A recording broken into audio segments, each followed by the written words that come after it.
'Twas the night before Christmas, when all through the house not a creature was stirring, not even a mouse. The stockings were hung by the chimney with care, in hopes that St. Nicholas soon would be there. The children were nestled all snug in their beds, while visions of sugar plums danced in their heads.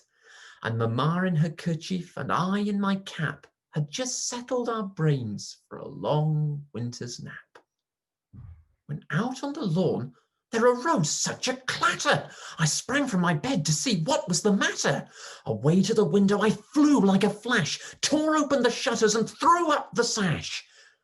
The moon on the breast of the new-fallen snow gave a lustre of midday to objects below, when what to my wondering eyes did appear but a miniature sleigh and 8 tiny reindeer, with a little old driver so lively and quick, I knew in an instant it must be Saint Nick.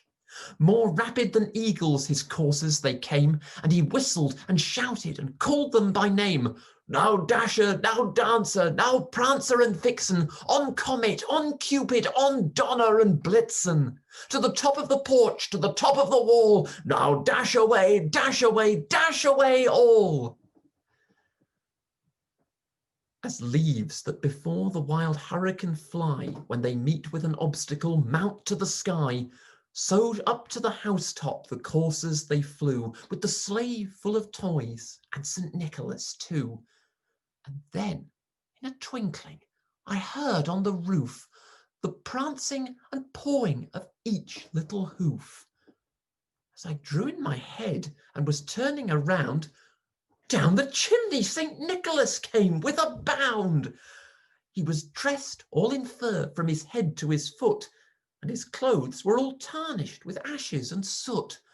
A bundle of toys he had flung on his back, and he looked like a peddler just opening his pack. His eyes, how they twinkled, his dimples, how merry. His cheeks were like roses, his nose like a cherry.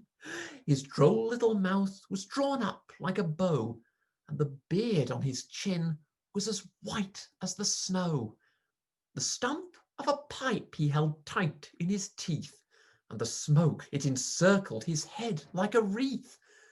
He had a broad face and a little round belly that shook when he laughed like a bowlful of jelly.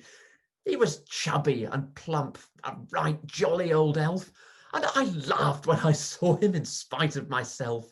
A wink of his eye and a twist of his head soon gave me to know I had nothing to dread. He spoke not a word, but went straight to his work and filled all the stockings, then turned with a jerk, and laying his finger aside of his nose, and giving a nod, up the chimney he rose.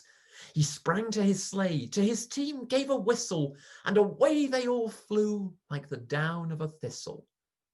But I heard him exclaim, ere he drove out of sight, "Happy Christmas to all, and to all a good night."